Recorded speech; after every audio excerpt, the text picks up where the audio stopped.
Здравейте! Днешната прогресия, която ще ви покажа, е свързана с това да ви научи и да ви подготви тялото за предстоящия ви клек на един крак. Едно видео, което преди няколко дни ви поснах, как да клякаме на един крак. Или заставаме от тази позиция и тук се изправяме. Клякаме, изправяме се.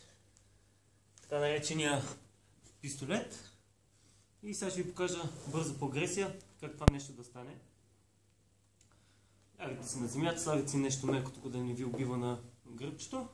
И от тази позиция пускаме надолу и се изправяме.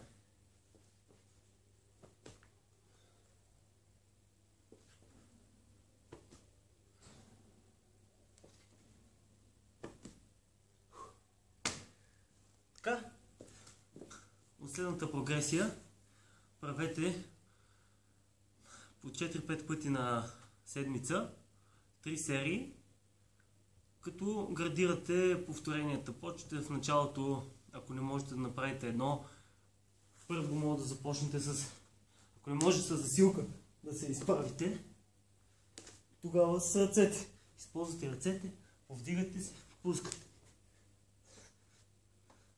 И с ръцете първо работите, докато стигнете до тази позиция, която аз ви я показах. Тя е изходна. Правите 15 повторения, след което, вече като сте могли да ги направите тези 15 повторения, минавате на следващия вариант на прогресията, която е директно с засилката, която ви показах сега. И от нея пак градирате. Почвате с 1, 2, 3 повторения в началото, на няколко серийки.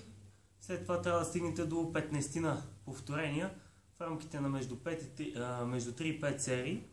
Това вече ви подготви краката доста за следващата прогресия, която има за цел да ви доведе безопасно до изпълнението на пистолетите.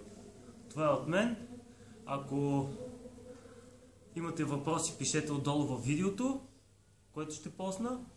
И също така, ако ви хареса видеото, може да го споделите с приятели, за да го видят и те. Благодаря ви.